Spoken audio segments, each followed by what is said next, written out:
नमस्कार, आप सभी दर्शकगण का स्वागत है। आज इस पोर्टल से हम सेकेंडरी स्कूल के सभी छात्रों के लिए मनोविज्ञान विषय की जानकारी देंगे।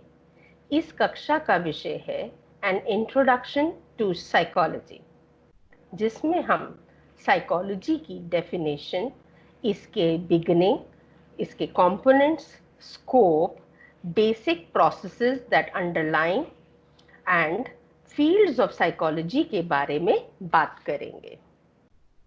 सबसे पहले हम बात करेंगे कि साइकोलॉजी शब्द किस प्रकार बना। साइकोलॉजी एक ग्रीक शब्द है जिसके दो भाग हैं, psyche meaning the spirit and the soul and logos means study. यह बहुत ही वैज्ञानिक और सैद्धांतिक सब्जेक्ट है जिसमें सारी शोध रिसर्च की गहन शिक्षा के बाद ही नए कॉन्सेप्ट्स को इनकॉर्पोरेट किया जाता है। इसको आपकी सेकेंडरी लेवल के लिए हम बहुत ही सिंपल शब्दों में आपके सामने साइकोलॉजी का ये चैप्टर रखेंगे। पहले जिससे तीन चीजें जिससे साइकोलॉजी के ज्ञान का जो बेस बनाती हैं वो है mental processes, experiences and behaviour. इसकी डिटेल जानकारी अभी कुछ ही स्लाइड्स के बाद आपको दी जाएगी। तीसरा, इन्हीं साइकोलॉजिकल कॉन्सेप्ट्स की अंडरस्टैंडिंग और के साथ ही हम ये बेहतर जान सकते हैं कि एक व्यक्ति किस तरह से जो बिहेवियर अपनाता है अपने जीवन में, उसके पीछे के कारण क्या है, कहाँ पर उसका बायोलॉजिकल बेस काम कर रहा है, कहाँ पर उसने अपने समाज से जो शिक्षा ग्रहण की है, चाहे वो किसी तरह से रोल मॉडल बनाकर, देखकर या किसी भी रूप में, उसके बारे में हमें जानकारी प्राप्त होती है। अब जो साइकोलॉजी के दो रूप में हम आपके लिए प्रस्तुत, वैसे तो साइकोलॉजी के बहुत सारे पर्सपेक्टिव हैं, बट चूंकि आप एक सेकेंडरी स्कूल के छात्र हैं तो हम इनको दो चीजों में विभाजित करते हैं। पहला, इंडियन पर्सपेक्टिव, आदिकाल से भारतवर्ष में मनोविज्ञान की शिक्षा दी जा रही है। इसका समावेश दर्शन शास्त्र के साथ ही किया गया था। योग और वेद हमेशा से हमें अपना सही जीवन किस प्रकार से व्यतीत करना चाहिए, इसकी शिक्षा हमें देते हैं। बुद्धिज्म और जैनिज्म ने भी इसमें अपना पूर्ण रूप से योगदान दिया है। उधर वेस्टर्न एस्पेक्ट में, अगर वेस्टर्न कॉन्टेक्स्ट में देखा जाए तो psychology started in 1879 and its first laboratory was established by William Wundt in the University of Leipzig, Germany.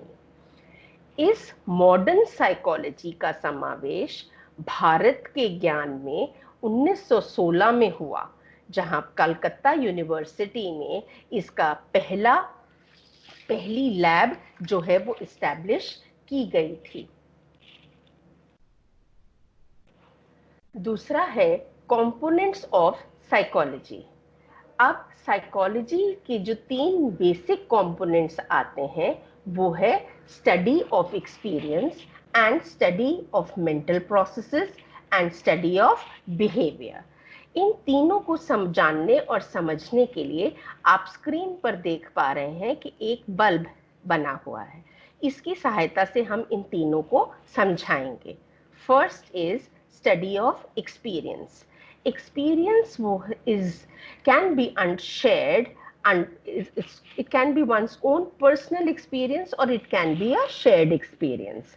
हम अपने ही एवोल्यूशन, अपनी समझ से, जिस प्रकार हम बड़े होते हैं, हमारे कुछ अपनी चीज़ों की समझ डेवलप होती है और कुछ चीज़ों को हम दूसरों के साथ इंटरैक्शन करते हुए समझते हैं और उसके बारे में जानकारी प्राप्त करते हैं। They help us to better understand the personal activities that we undertake. Now that we undertake. Along with that, we move on to the mental processes. Mental processes are the activities that occur in our brain, like learning, memory, attention, etc. Some of these activities can be observed through the behavior that occur that we carry out in our day-to-day life. But for others, which are certain imbibed things within us that cannot be observable, they are not observable, that for which there are certain scientific procedures that we follow. Third component is behavior.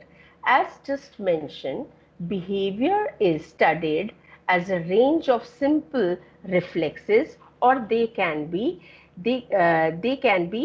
like the abilities to take decisions. Ability to take decision in any context we are in, be it an organization जहां हम team की तरह काम करते हैं, skill development के हमें कौन सी चीज़ों को हम बेहतर तरीके से कर सकते हैं, कौन कौन से कौशल अपना सकते हैं, ये सब इंडिविजुअली डिफर करते हैं और हम सब इसका एग्जीक्यूशन अपने बिहेवियर में अलग अलग रूप से करते हैं. अब मैं वापस इस बल्ब के एग्जाम्पल पर आती हूँ. जैसा कि हम सब जानते हैं कि जो बल्ब है वो जलता है उसके अंदर प्राप्त हुई इलेक्ट्रिसिटी के कनेक्शन से. अब वो तो हो गया एक तरह से हमारा मेंटल एक्सपीरियंस. जो उससे हमें रोशनी मिल रही है, जो हम देख पा रहे हैं, वो क्या है? हमारा बिहेवियर, जो हम खुद भी देख पाते हैं और हमारे आसपास के सभी लोग भी देख पाते हैं. एक्सपीरियंस, जिस तरह की उसके अंदर जितने वॉट का है, जिस तरह की जो वो प्रोसेसिंग करके उसने उतनी लाइट देनी है अपने आसपास, वो और जिस कमरे में वो जल रहा है.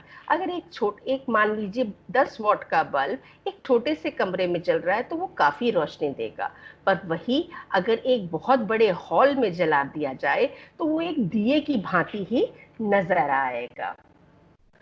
अब इससे पहले कि हम आगे इन साइकोलॉजी के स्कोप को समझें, कुछ चीज़ों के बारे में हमें समझना बहुत ज़्यादा आवश्यक है. वो है कि साइकोलॉजी जो है वो ना तो सिर्फ बायोलॉजिकल बेसिस से नहीं उसका काम चलता. जैसे मैंने अभी भी कहा कि वो हम किस कल्चर में पल रहे हैं, बड़े हो रहे हैं, उसका इम्पैक्ट भी हम पर पड़ता है. तो इन दोनों के कॉम्बिनेशन से, that is our biological basis as well as the culture in which we are growing, इन सब का हमारे साइकोलॉजिकल एस्पेक्ट्स पे बहुत फर्क पड़ता है. इसी से हम आगे अपना जीवन को अच्छे बेहतर तरीके से बना पाते हैं. Psychology is interrelated with other disciplines as well. It is not a sole identity. कोई भी ज्ञान अपने आप में पूर्ण नहीं होता जब तक कि वो समावेशी ना हो. तो उसको समावेशी उसका रूप करने के लिए हम इसमें बहुत सी डिफरेंट साइंस से, सोशियोलॉजी से, एंथ्रोपोलॉजी से, एजुकेशनल सिस्टम से चीज़ें बोरो भी करते हैं और उस अपनी साइकोलॉजी से जो हम ज्ञान प्राप्त करते हैं उनको इन सभी विषयों में अप्लाई भी करते हैं. सोशियोलॉजी, जिससे हम एक समाज की किस तरह से स्थापना की गई है, what is the social setup in which we are working, that is very important. But the basic underlying, the connection, the interrelationship one needs to understand is, if we know our psyche, our understanding, we will be able to understand how the social system is working. So social system has an impact on the individual, and individual in turns impact the social system. So it is a kind of a vicious cycle in which we move on. So the two are interrelated. They contribute as subjects also and as well as in the content form also. Anthropology, जो कि एक मानव के evolution के basis पे बनी है. तो जिस तरह से चार्ल्स डार्विन ने कहा कि survival is the key for any species. So even humans have to understand and that they have to change and they have been changing from time to time depending on the needs, कि उनकी अभी क्या सामाजिक व्यवस्था है, किन किन चीज़ों के साथ उनको कोप करना है, उसके हिसाब से वो अपना बिहेवियर अडेप्ट करते हैं, अपना बिहेवियर अडेप्ट करते रहते हैं। जो ये बिहेवियर बेटर अडेप्ट करता है वो बेहतर रूप से अपना जीवन यापन कर सकता है, और जो अपना बिहेवियर ज़्यादा अडेप्टिव नहीं हो पाते हैं वो उनको अपना जीवन जीने में अधिक मुश्किलों का सामना करना पड़ता है। सो इसी प्रकार हम आगे बढ़ेंगे एजुकेशन सिस्टम से। क्या हमारे एजुकेशन सिस्टम में क्या क्या खामियां हैं, किस तरह की प्रॉब्लम्स टीचर्स बच्चों को झेलनी पड़ती हैं, how we can after understanding these problems and their perspectives, we can better coordinate between teachers and students, how a teacher can prepare her lesson so that the students are better able to grasp that there are three basic components of psychology, which includes experiences, mental processes, and behavior. Experiences they can be our individual experiences as well as they can be shared ones. They can be conscious as well as unconscious. हमारे जो experiences और एहसास होते हैं वो हमारे अपने भी होते हैं, और हम समाज के साथ जिस तरह से हमारा इंटरैक्शन चलता है वो उससे भी बनते हैं। दूसरा है मेंटल प्रोसेसेस। हमारे अंदर ब्रेन में, हमारी बॉडी में बहुत सारी ऐसी चीजें होती हैं जो कि हमारे व्यवहार को अफेक्ट करती हैं, जैसे हमारा अटेंशन स्पैन, हमारी ऑब्जर्वेशन स्किल्स, हमारी थिंकिंग कैपेसिटी। ये सारी चीजें जो मेंटल प्रोसेसेस हैं उनका भी हम साइकोलॉजी में ज्ञान प्राप्त करने की कोशिश करते हैं। The brain activities also form a component of studying psychology. Mental processes such as perception, attention, memory, learning cannot be directly observed like any other physiological activity. These processes are studied through inferences from the person's behavior. जैसे कि अभी बताया कि ये सारी चीजें हम directly देख सुन नहीं सकते, हम उसको बिहेवियर जो हमारा झलकता है उसी से हम उसके बारे में ज्ञान प्राप्त कर सकते हैं। But with the advancements of science and technology, now we are proceeding towards an era where we are developing gadgets through which we can understand these aspects. Study of behavior. Now, behavior, it is comprised of our day-to-day actions like reflexes, eating, sleeping, everything. Along with that, the mental processes behind these behavior, which can be decision making, ability to understand what is happening, they all can be studied only by noting down the behavior of the person. Now, before we move ahead, I would like to tell you that psychology is a combination of nature and nurture. To understand the psyche of a person, we need to understand the genetic makeup of the person, that what are the components that they are physically present in the individual that determine that behavior, and what is the contribution or the role of the nurture, that is उसकी परवरिश कैसे हुई है, कि उसके parents, जो कि ना कि सिर्फ उसके पेरेंट्स से प्राप्त होती है बल्कि उसके सहपाठी गण, मित्रगण, उसके टीचर, गुरुजन और सभी जो हमारे जिंदगी में, हमें जिंदगी में बार बार रोल मॉडल्स हम जिन्हें बनाते हैं, उनका हमारे जीवन पर क्या असर पड़ा है, ये सब मिलकर हमारे जीवन का जो एक साइकोलॉजिकल बेस बनाते हैं। सो इस नेचर नर्चर कॉन्सेप्ट को हम और वाइडन करते हैं बाकी डिसिप्लिन से इसकी इंटरैक्शन डेवलप करके। वो डिसिप्लिन्स जैसे कि सोशियोलॉजी, जो सामाजिक व्यवस्था के बारे में हमें जिससे ज्ञान प्राप्त होता है। अब मानव जो है एक सामाजिक जीव है, जिसका समाज जो समाज का जिसके ऊपर असर पड़ता है, और हमारी ही बिहेवियर के कलेक्टिव एस्पेक्ट से समाज बनता है। तो इस इंटर रिलेशनशिप को बेटर समझने के लिए हम इन सब्जेक्ट्स के साथ मिलकर अपने ज्ञान का अर्जन करते हैं, और जो रिसर्च से हमें ज्ञान प्राप्त होता है, हम उसका समाज में को बेहतर बनाने के लिए उसे अप्लाई करते हैं।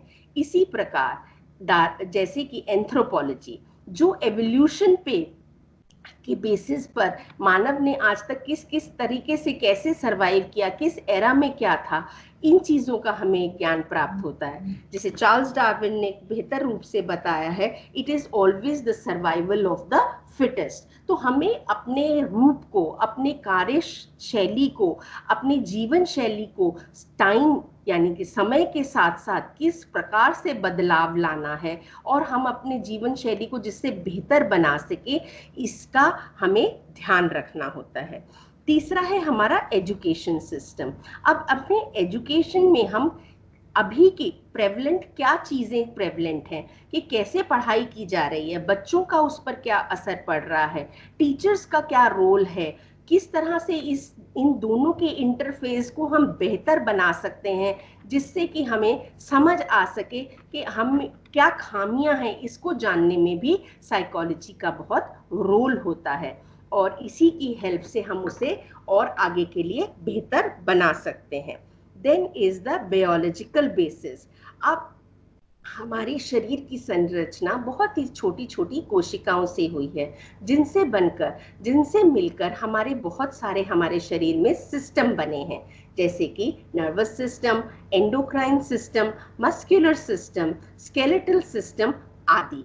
अब इन्हीं का भी हमारे बिहेवियर पर, हम किस प्रकार की जीवन शैली जी पाएंगे, उन पर बहुत असर पड़ता है। अभी बच्चों, क्योंकि आप अभी सिर्फ सेकेंडरी कक्षा के छात्र हैं, तो आपका ध्यान हम सिर्फ उनके नर्वस सिस्टम और एंडोक्राइन सिस्टम पे करेंगे, और वो भी बहुत ही संक्षेप में। जैसे नर्वस सिस्टम जो है वो हमारी पूरी बॉडी के एक्शंस को कंट्रोल करता है, जो बाहरी दुनिया से हमें इंफॉर्मेशन मिलती है उसे प्रोसेस करने में हमारी हेल्प करता है। तो हम वो न्यूरॉन्स की स्ट्रक्चर, और इसके बारे में हम आगे आने वाली आपको कक्षाओं में आपको इसके बारे में बताया जाएगा। अभी के लिए यह जानना जरूरी है कि हम जो भी बिहेवियर करते हैं वो हमारे ब्रेन और स्पाइनल कॉर्ड से हमें उसको एग्जीक्यूट करने में हेल्प मिलती है। दूसरा है एंडोक्राइन सिस्टम, जो कि हमारा हार्मोनल सिस्टम है, जो हमारे बिहेवियर को बहुत हद तक कंट्रोल करता है। इन चीजों का भी हमें अपने एक नॉलेज के बेस में इनकी जानकारी प्राप्त होना बहुत आवश्यक है। To study human being, one must start with an understanding of biological system that operates on an individual, especially the nervous system. Nervous system talks about the brain, which helps in regulation of our feeling, thinking, and emotions. It enables a person to achieve a better life of quality by recognizing the potential. हम ये जान सकते हैं कि हमारे अंदर क्या क्या चीजें हैं, हम उनका यूटिलाइजेशन कैसे कर सकते हैं ना। इसके बाद हम मूव करते हैं स्कोप ऑफ साइकोलॉजी में। अब स्कोप आपकी कक्षा के हिसाब से सबसे अधिक इम्पोर्टेंट होगा ये समझना कि हम इसको जीवन के हर आयाम में इस्तेमाल कर सकते हैं। आपकी सुविधा के लिए हमने इसको 3 भागों में बांटा है। पहला मोटिवेशन, दूसरा इमोशन, और तीसरा है इंडिविजुअल डिफरेंसेस। इन्हीं के कॉम्बिनेशन से इसकी एप्लीकेशन मानव जीवन के हर आयाम में की जाती है। पहले सबसे जरूरी है समझना मोटिवेशन है क्या। It is the investment of mental energy and consistency of efforts towards achieving the set goals, यानी कि आपकी दृढ़ता, आप किस दृढ़ता के साथ अपने जो लक्ष्य हैं उसको प्राप्त करने के लिए आप निरंतर जो प्रयास करते हैं उसे हम मोटिवेशन कहते हैं। अब psychology elaborates on the process of motivation, like what motivates an individual. अब हर व्यक्ति को मोटिवेट करने का अलग अलग तरीका होता है। कुछ लोग एक चॉकलेट से खुश हो जाते हैं, कुछ की आप पीठ पे ही थपथपा दीजिए तो उन्हें बहुत खुशी मिलती है कि किसी ने हमारे काम को सराहा। और कुछ लोग ऐसे भी होते हैं जो बाहरी समाज के किसी भी रिवॉर्ड की अपेक्षा नहीं करते। वो अपने जीवन के लक्ष्य में इतने दृढ़ होते हैं कि उनको क्या मिल रहा है या क्या नहीं, वो उस दृढ़ता के साथ अपने लक्ष्य को निरंतर अचीव करने के लिए आगे बढ़ते चले जाते हैं। इसकी एप्लीकेशन जो है वो हर जगह है। स्टूडेंट्स के लिए है कि आप अपनी जो परफॉर्मेंस है उसको और बेहतर करने के लिए कितने दृढ़ निश्चय के साथ अपनी पढ़ाई करें। अपने रिलेशंस को अपने साथ बनाए रखने के लिए भी हमें बहुत एफर्ट करना पड़ता है, उसमें भी आपकी दृढ़ता की बहुत ही का योगदान होता है। उधर अगर आप किसी ऑर्गेनाइजेशन में जहां आपके माता पिता कार्य करते हैं, उनसे भी पूछे कि कई जितने अवरोध हमारे रास्तों में आते हैं उनसे वो पार करके अपने लक्ष्य को प्राप्त करने के लिए भी हमें मोटिवेशन की आवश्यकता निरंतर पड़ती रहती है। दूसरा है इमोशंस। इमोशंस इस शब्द का प्रयोग हम अपनी रोजमर्रा की जिंदगी में निरंतर करते रहते हैं। इमोशंस क्या है? Emotions are happiness, sad, feeling sad, angry, love, fear, etcetera. यहाँ एक चीज कि हम कहते हैं कि हमें अपने इमोशंस का एहसास करना चाहिए, जरूर करना चाहिए, पर इतना भी नहीं करना चाहिए कि हम उसी की राह में बहकर अपने लक्ष्य से भटक जाएं। तो जिस प्रकार से योग या मेडिटेशन में समझाया जाता है कि हमें सम रहना सीखना चाहिए, कि हमें एहसास भी करें उन इमोशंस का अपने जीवन यापन में, पर हम उसकी राह पर बह भी ना जाएं जिससे हमें जीवन को जीने में मुश्किलों का सामना करना पड़े। Our emotions are innate. Again, I would like to bring to your notice that it is psychology. As psychology, emotions are also, the experience of emotions is also a combination of nature and nurture. कि मतलब कि कुछ आपके genetic makeup से आप एक तरह का इमोशनल व्यवहार करते हैं, और कुछ जो चीजें हैं वो आप अपनी सामाजिक व्यवस्था से सीखते हैं और उसके हिसाब से व्यवहार करते हैं। और साइकोलॉजी हमें उसकी टेक्निक्स, हमें जो हमारी साइकोथेरेपी है वो हेल्प करती हैं कि हम कितना अपना रेगुलेट कर सके अपने इमोशनल बिहेवियर को, ताकि वो हमारी सेल्फ की डेवलपमेंट में हमें हेल्प करे और ना कि हमारे मैल अडेप्टिव एस्पेक्ट्स में की तरफ हमें लेकर जाए। दूसरा है इंडिविजुअल डिफरेंसेस। इंडिविजुअल डिफरेंसेस ये हम सब जानते हैं, हम सबकी शक्ल अलग अलग है। चाहे हम अपने माता पिता के बच्चे होने के बावजूद हमारी शक्ल पूर्ण रूप से उनसे नहीं मिलती, हमारे किसी दो बहन भाइयों की शक्ल एक दूसरे से पूर्ण रूप से नहीं मिलती, यहाँ तक कि आइडेंटिकल ट्विंस जो कि फिजिकली तो फिर भी एक दूसरे से काफी समान रूप से मिलते हैं, पर उनका जो मेंटल प्रोसेस होता है, उनकी जो एबिलिटीज होती है नॉलेज एक्वायर करने की, वो पूर्ण रूप से एक सी नहीं होती। हम सब भिन्न हैं, और इस भिन्नता का जितनी जल्दी और जितने अच्छे रूप से हम समझ जाएंगे कि हम सब भिन्न हैं, हमें जीवन यापन करने में उतनी ही सरलता होगी। we have different abilities, different strengths and weaknesses. एक इंसान में जो उसकी जो स्ट्रेंथ, जो एबिलिटी है, अगर वो उसके लिए स्ट्रेंथ का काम कर रही है, अगर हम उसको कॉपी करके वो स्ट्रेंथ बनाएंगे तो वो हमारे लिए उतनी स्ट्रेंथ नहीं बनेगी। हमें कोशिश करनी चाहिए हम अपनी स्ट्रेंथ को, अपनी एबिलिटीज को आइडेंटिफाई करें और उनको स्ट्रेंथ बनाएं, ना कि किसी को देख के कि वो इस तरह से पढ़ता है या इस तरह से लिखता है या इस तरह से खेलता है तो वो मेरे लिए भी स्ट्रेंथ होगी। आपने चक दे इंडिया मूवी देखी होगी, वहां पर आपने देखा कि डिफरेंट लोगों का जो उनके पोटेंशियल है उसके हिसाब से उनका रोल असाइन किया जाता है कि कौन कहाँ बेस्ट फिट हो सकता है। साइकोलॉजी हमें ये ज्ञान देती कि किस चीज को हम किस प्रकार से यूज करें ताकि वो एक बेटर रूप से उसको सफलता प्राप्त कर सके, और इंडिविजुअल भी और एट द टीम लेवल भी। इसी प्रकार डिफरेंट तरह की ऑर्गेनाइजेशंस में हम इसका रोल देखते हैं, चाहे वो डिसीजन मेकिंग हो, चाहे वो टीम बिल्डिंग हो। हमें ये कोऑर्डिनेशन और कोऑपरेशन की जो एबिलिटी है वो मेंटेन करके रखना। हर व्यक्ति अलग होगा, हमें उससे अलग लेवल पे कोऑपरेट और कोऑर्डिनेट करना पड़ेगा। हम ये कहेंगे हमारा स्टैंडर्ड तरीका है बिहेव करने का, तो उसके लिए उस ऐसे व्यक्ति के लिए एडजस्ट करना थोड़ा मुश्किल हो जाता है। Next we move on to the basic psychological processes. अब हमारे अंदर हम जो कुछ प्रोसेस होते हैं जो अंडरलाइन रूप से काम करते हैं हमारी बाकी चीजों को समझने या देखने या एक चीजों को अंडरस्टैंडिंग डेवलप करने के लिए। ये जो बेसिक प्रोसेस है हम शुरुआत करेंगे सेंसेशन से। सेंसेशन क्या है?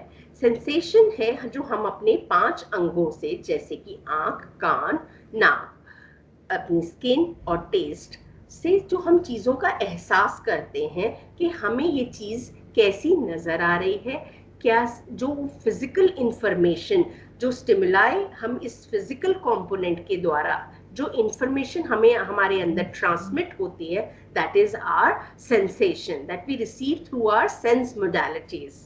अटेंशन। अब अटेंशन क्या है? ध्यान।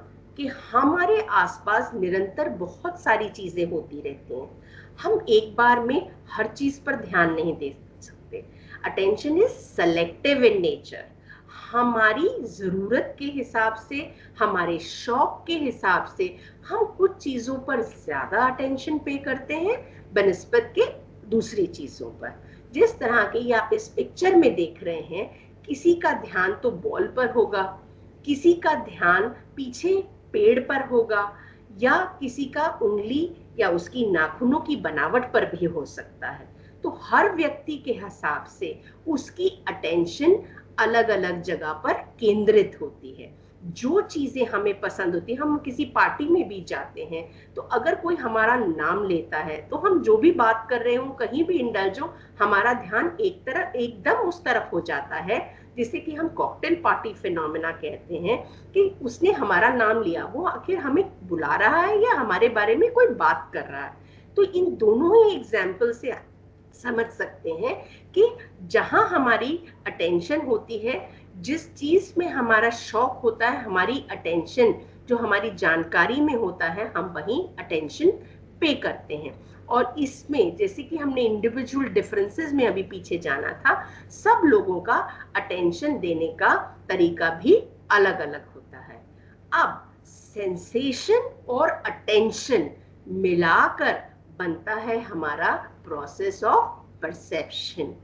जो इंफॉर्मेशन हमें बाहर से मिली, हमने उसको किस नजरिए से, जो हमारी समझ डेवलप होती है वो हमारी अटेंशन के हिसाब से होती है। क्या दिखा, हमने किस चीज पर ध्यान दिया, उसके हिसाब से हमारा नजरिया बनता है। That is, it helps in providing meaning to the information that we receive through our senses.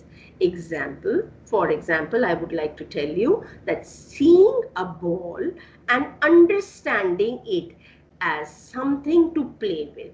जब हम बच्चा नर्सरी केजी में आप लोग थे, आपको ध्यान होगा कि सबसे पहले टीचर एक सर्कल बनाती है।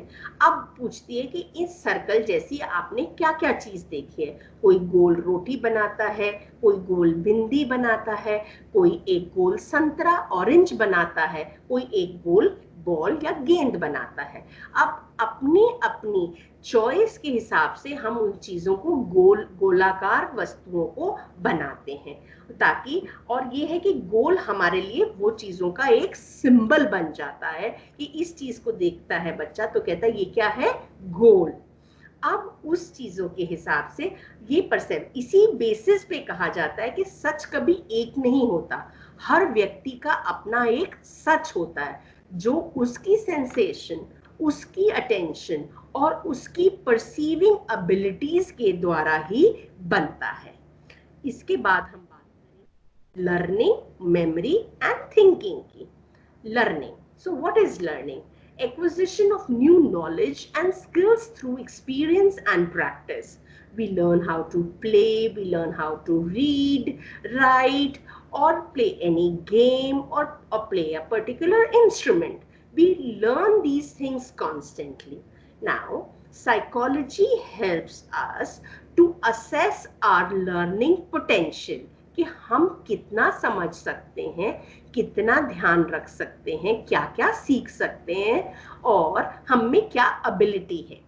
अब इस नॉलेज को अक्वायर करने के बाद हम उसे अप्लाई कर सकते हैं इम्प्रूव करने के लिए, कि कैसे आप एक और कितनी चीजों को सीख सकते हैं, बेहतर तरीके से जल्दी सीख सकते हैं। इस सारी चीजों के लिए हम साइकोलॉजी का उपयोग करते हैं। Memory, it is the stored information that we have learned and processed. The stored information can also be retrieved whenever required. Example, storing syllabus by learning and then retrieving it when answering a question in viva or a written exam. अब हम सब बच्चे exam से पहले पढ़ते रहते हैं, पर हर एक की मेमोरी तो सेम नहीं होती ना। अब आप कुछ की बेहतर होती है और कुछ की बेहतर बनाई जा सकती है। आपका पढ़ने का तरीका क्या है, आप कितने सिस्टमैटिक हैं, आप चीज़ों को कैसे लिंक करके समझ के करते हैं, वो सारी चीज़ें आपकी मेमोरी को इफेक्ट करती हैं। इसी के अंतर्गत लास्ट कंपोनेंट है थिंकिंग, हमारी सोचने की क्षमता। Using our stored knowledge to solve various task. अब जो चीजें हमने सीखी, उन्हें याद रखा, अब ये उनको थिंकिंग जो होती है वो उसको अप्लाई करने का टाइम होता है, कि हमने जो जो सीखा वो अब हम गिवन अ सिचुएशन, जब हम किसी मान लीजिए प्रॉब्लम में फंस गए, अब हम उस सारी अक्वायर्ड नॉलेज को उस सिचुएशन को सॉल्व करने में कैसे हेल्पफुल हो सकता है, this is actually taken care by thinking. It helps us in making decisions, assessment of situations, and what kind of outcomes it will lead to. From this knowledge and the components that we have studied, उन्हीं की inter से ये बहुत सारी fields बनी हैं psychology में, जिसका हम डे टू डे लाइफ में नाम भी सुनते रहते हैं और हमें उनके बारे में जानने की जिज्ञासा भी होती है। तो पहली क्या है? Abnormal psychology. This branch of psychology tries to describe, assess, predict and control the behavior which are considered as unusual, that is which is beyond normal. अब ये नॉर्मल क्या है? मैंने जैसे पहले भी आपको बताया था कि साइकोलॉजी का एक कंपोनेंट क्या है? कल्चर। कोई बिहेवियर एक कल्चर में अगर वो नॉर्मल है तो दूसरी कल्चर में वो नॉर्मल नहीं है। जैसे कि वेस्ट में बच्चे एक उम्र के बाद अपने पेरेंट्स के साथ नहीं रहते। अगर यहाँ पर कोई बच्चा डेलिबरेट ऐसा डिसीजन लेना चाहता है तो उसे नॉर्मल नहीं माना जाता। So but the point of interest here should be कि हर abnormal behaviour first of all maladaptive नहीं होता। मैल अडेप्टिव वो बिहेवियर होता है जिससे व्यक्ति विशेष अपनी दैनिक दिनचर्या को निभाने में असमर्थ बन जाता है। उन्हें हम कहते हैं abnormal behaviour. There are certain unique qualities in a particular individual, but if they are not disturbing your day-to-day routine and daily life of you and in the social system that you stay, they cannot be considered as maladaptive. But on the other hand, if they are disturbing your daily routine life, then they are considered as maladaptive in nature. The second field is cognitive field. Now, cognition is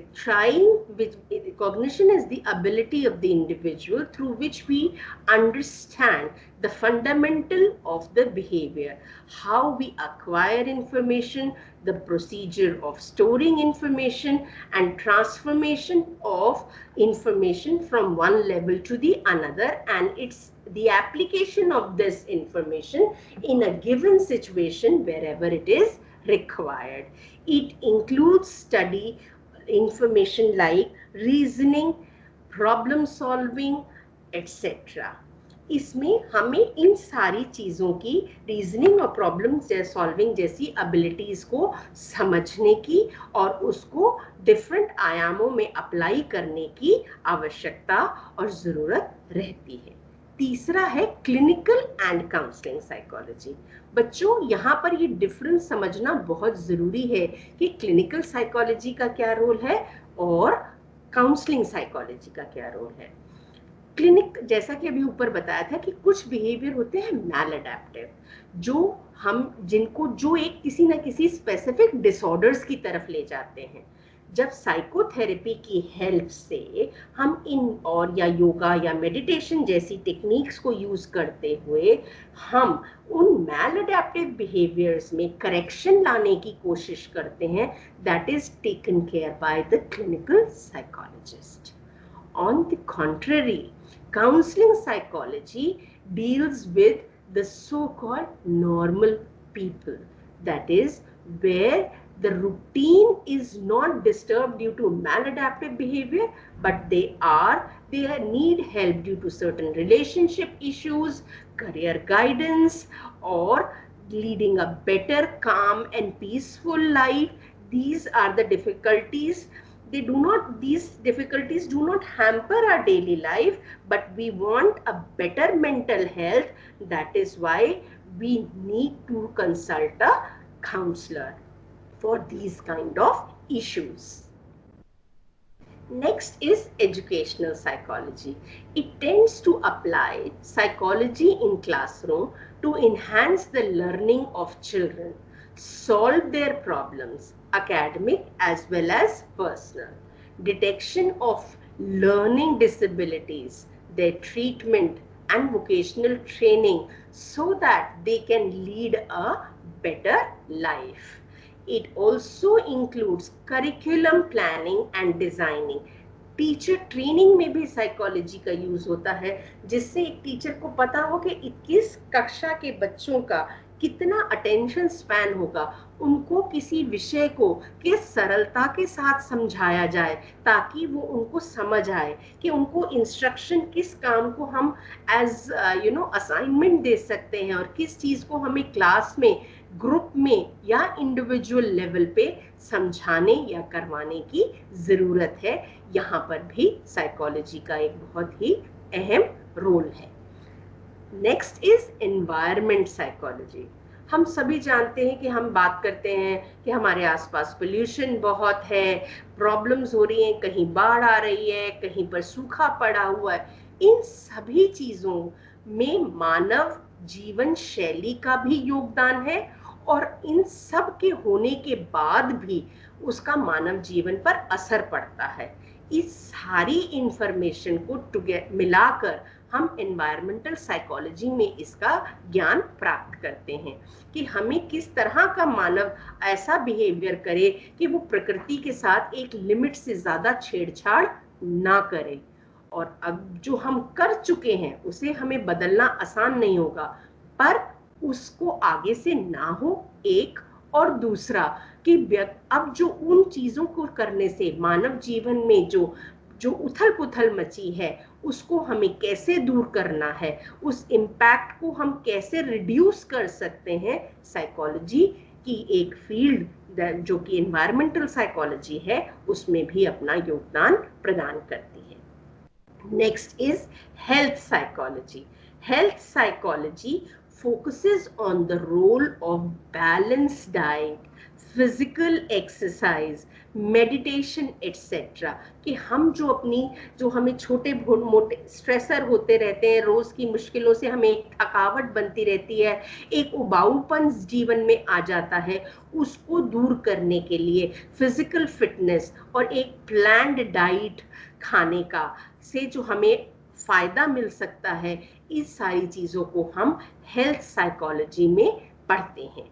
It also focuses on the impact of various psychological factors on the onset, progress and treatment of the physiological illness.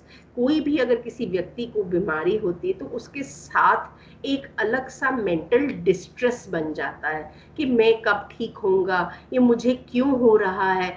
इन चीजों से उबरने के लिए और इस तरह के ज्ञान को अर्जन करने के लिए ही यह ब्रांच काम करती है, जिसे हम हेल्थ साइकोलॉजी कहते हैं. Seventh point is the organisational psychology. अब बच्चों यहाँ सबसे पहले ये समझने की जरूरत है, जब हम ऑर्गेनाइजेशन साइकोलॉजी की बात करते हैं तो ऑर्गेनाइजेशन सिर्फ इंडस्ट्री से रिलेटेड नहीं है. एक हॉस्पिटल भी एक ऑर्गेनाइजेशन है, एक स्कूल भी एक ऑर्गेनाइजेशन है. क्यों? क्योंकि यहाँ पर लोग ऑर्गेनाइज होकर, मीन्स सम्मिलित होकर एक दिशा की तरफ काम करते हैं, इसीलिए इसे एक ऑर्गेनाइजेशन कहा जाता है. अब जब हम इस तरह की ऑर्गेनाइजेशंस की बात करते हैं तो वहाँ साइकोलॉजी, सिलेक्शन, ट्रेनिंग, लोगों की ट्रेनिंग, लीडरशिप क्वालिटीज आइडेंटिफाई करने में, उनका मोटिवेशन इन्हांस करने में, जॉब सेटिस्फैक्शन को इंक्रीज करने में, एब्सेंटिज्म को, टर्नओवर को रिड्यूस करने में, इन सारी चीज़ों में साइकोलॉजी जो है योगदान प्रदान करती है. और आपको ये इंटर ग्रुप रिलेशंस क्या है, कि कैसे लोगों के बीच में बेहतर समन्वय बनाया जा सकता है, चाहे वो पर्सनल लेवल पर हो या एक टीम का दूसरी टीम से हो. इस सारी चीज़ों में साइकोलॉजिस्ट बहुत योगदान प्रदान करते हैं. आठवां है developmental psychology.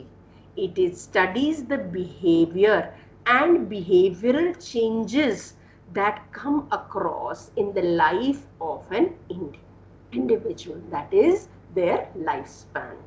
Now, in developmental psychology, they have demarcated various milestones that a child needs to cover around a particular age. वो अक्वायर करना बहुत ही जरूरी हो जाता है, और जो चीजें उस एज स्पेसिफिक के हिसाब से नहीं अक्वायर हो पाती, तो उसके लिए उस तरह से एक जो स्पेशल ट्रीटमेंट होता है, जिससे वो चीजें अपनी दिनचर्या बेहतर बना सके, उनका ज्ञान प्राप्त होता है. इसे हमने 3 तरीके, सिर्फ बच्चों के अलावा बच्चों वाली जो डेवलपमेंटल एस्पेक्ट है उसे तो हम कहते हैं चाइल्ड साइकोलॉजी. उसके बाद आती है एडोलेसेंट साइकोलॉजी, जहाँ पर बच्चे जो हैं वो अब थोड़ा सा अपनी नेस्ट से निकलकर बाहरी और बच्चों से जो अपने रिलेशन बनाते हैं और अपने परिवार के बाहर के लोगों को देखते हैं, समझते हैं, और उससे उनकी जो जीवन में चेंजेस आते हैं और उनकी जो बायोलॉजिकल चेंजेस आते हैं, उन सभी माइलस्टोन्स को इस एडोलेसेंस की फेज में टेक केयर किया जाता है. तीसरा और आखिरी इसके अंदर होता है अडल्टहुड एंड एजिंग. अडल्ट होने के बाद फिजिकल चेंजेस जब तक कि हम 60 के आसपास नहीं हो जाते, इतने ऐसे फिजिकल चेंजेस नहीं आते जो हमें बहुत ज़्यादा डिस्टर्ब करें. पर उस समय पे हमारे सामने बहुत सारे चैलेंजेस होते हैं जो हमारी वर्क और फैमिली लाइफ से रिलेटेड होते हैं. उन इश्यूज को टेक केयर किया जाता है. और एजिंग में जैसे कि जिस तरह से ये नॉर्मल कर्व की तरह होती है हमारी लाइफ, जिन प्रोसेसेस को हम बचपन में बढ़ता हुआ देखते हैं, एजिंग में वो प्रोसेसेस धीरे धीरे हमारी वो क्षमताएं घटने लग जाती हैं। पर हम साइकोलॉजिकल और मेडिटेशनल टेक्निक्स के साथ इसमें एक बेहतर जीवन यापन करने के लिए हर व्यक्ति को सक्षम बना सकते हैं। इसका ज्ञान इसी डेवलपमेंटल फील्ड से हमें प्राप्त होता है। Now with the emerging trends, we see that there are many fields that have emerged of late in psychology, like sports psychology, military psychology, aviation psychology, forensic psychology and peace psychology. हम ये देखते हैं कि sports में आप लोग सोचेंगे कि साइकोलॉजी का वहां पे क्या रोल है, वहां पर कैसे क्या रिएक्शन टाइम है खेलने का, आपस में टीम के समन्वय के लिए, और आपस में जो आप किस तरह रिएक्शन टाइम से आपके रिफ्लेक्सेस किस तरीके से काम कर रहे हैं, आप किस तरह से और बेहतर परफॉर्म कर सकते हैं। ये जो social as well as the physical aspects and the mental strength कैसे आपने अपनी डेवलप करनी है, क्योंकि हर गेम में जीत हार लगी रहती है। हार से हमें कैसे हारना नहीं है, पर उसको एक स्टेपिंग स्टोन बनाना है आगे बढ़ने के लिए। ये स्पिरिट भी हम साइकोलॉजी इसमें बहुत ही बड़ा योगदान देती है। मिलिट्री, हम सब जानते हैं कि हमारे सैनिक जो हैं देश की रक्षा के लिए बहुत ही विषम परिस्थितियों में काम करते हैं। वो कभी धूप जहां पर इतनी चिलचिलाती धूप है कि एक इंसान खड़ा भी नहीं हो सकता, और कहीं इतनी ठंड कि लोग ठंड से जम जाएं, ऐसी विषम परिस्थितियों में अपने घरों से महीनों महीनों तक जो दूर रह के काम करते हैं, उनकी इन विषम स्थितियों और परिस्थितियों को जानने और समझने का हम साइकोलॉजी से प्रयास करते हैं, जिससे हम उनके जीवन में जितनी जो व्यवस्था कर सके कि उनको इन मुश्किलों का कम से कम सामना करना पड़े, और या उनमें ये सामना करने की क्षमता को बढ़ा सकें। ये सारा हम मिलिट्री साइकोलॉजी के अंदर इस ज्ञान का अर्जन किया जाता है। एविएशन सेक्टर में भी साइकोलॉजी का रोल है कि कौन इतनी ऊपर तक प्लेन ले जा सकता है, कैसे हम नीचे जो ग्राउंड पर उनके पायलट्स के लिए जो कंट्रोल रूम होते हैं उनके साथ कोऑर्डिनेशन बिठा सकता है, कितनी स्फूर्ति के साथ उस समय डिसीजन ले सकता है कि कोई विषम स्थिति आ गई है तो मुझे कैसे डिसीजन लेना है। इन सब चीजों में भी साइकोलॉजी का रोल है। फोरेंसिक साइकोलॉजी, जहाँ पर कोई व्यक्ति जब किसी जुर्म की वजह से जब उस पर उसके जो प्रॉब्लम्स हैं आइडेंटिफाई करनी पड़ती हैं, जैसे लाई डिटेक्शन, कैसे हम पता लगे कौन व्यक्ति कब झूठ बोल रहा है, कब सच बोल रहा है। हम उनसे क्वालिटेटिवली उनसे डेटा कलेक्ट करके उनकी कहानी सुनते हैं कि वो कब बने, कैसे बने, उन्होंने क्यों इस तरह का जीवन यापन करने का ये तरीका अपनाया। इससे हमें और समाज को और बेहतर बनाने के लिए शिक्षा प्राप्त होती है।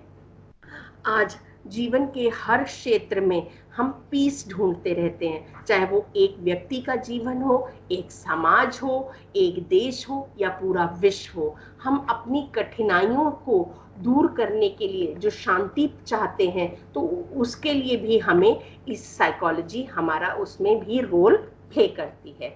And the last few hours, the time is about to be over for this class. I would just briefly tell you about these 4 aspects, which are neuropsychology, political psychology, feminist psychology and positive psychology. ये भी neuropsychology जो है वो neuro science में क्या developments हो रही हैं, हम उससे व्यक्ति को, मानव जीवन को किस तरह से बेहतर समझ सकते हैं कि कहाँ क्या प्रॉब्लम हो रही है, इसका ज्ञान प्राप्त होता है। पॉलिटिकल साइकोलॉजी, राजनीतिक मनोविज्ञान, राजनीति के क्षेत्र में हम कैसे अपने आप को बेहतर तरीके से प्रोपोगेट कर सकते हैं, कैसे एडवर्टाइज अपने आप को कर सकते हैं, क्या क्वालिटीज एक राजनीतिक संगठन में होनी चाहिए कि वो संगठन के रूप में काम कर सके, ना कि उसके अपने ही लोग अलग अलग विचारधाराओं से इधर उधर भटकते रहें। उस सब के लिए भी साइकोलॉजी का रोल है कि जिस तरह से हमने देखा पिछले कुछ 100 वर्षों में नारी पर जो उत्पीड़न हुआ है, ना कि भारतवर्ष बल्कि विश्व में, उन चीज़ों को कि कैसे दूर किया जा सकता है, कैसे वो अपनी आवाज़ उठाकर कंधे से कंधा आज कितने क्षेत्रों में काम कर रही हैं और अपनी विषमताओं को ओवरकम कर रही हैं, और किस तरह से वो एक ग्रास रूट से उठकर एम्पावर्ड फील कर रही हैं, ये सारा ज्ञान हम फेमिनिस्ट साइकोलॉजी के द्वारा समझते हैं. Positive psychology is the latest bud that has emerged, which looks into the thing in a very optimistic way कि there is always a positive side and we have to look for things from this perspective.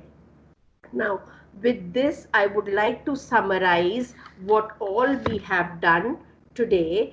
सबसे पहले हमने जाना कि psychology क्या है, उसके बाद हमने समझा कि साइकोलॉजी की पढ़ाई किस तरह से करते हैं, कैसे नेचर और नर्चर के कॉम्बिनेशन से हम एक मानव जीवन को बेहतर रूप से समझ सकते हैं, कहाँ कल्चर का कैसे रोल आता है, इसके बाद एक कैसे हम डिफरेंट विषयों से इसमें ज्ञान अर्जन करते हैं और उसी ज्ञान से जो हमें नई इंफॉर्मेशन मिलती है और मुझसे समाज के विभिन्न तबकों में कैसे उसको बेहतर बनाने में, जीवन यापन करने में योगदान करते हैं. इसी के साथ साथ स्कोप, जिसमें हमने देखा कि मोटिवेशन, इमोशन और इंडिविजुअल डिफरेंसेस जो हमारे बेसिक साइकोलॉजिकल कंपोनेंट्स हैं, उससे हम जीवन को और कैसे अलग अलग दिशा में बेहतर बना सकते हैं. With this, I'm highly grateful for your patience and really thank you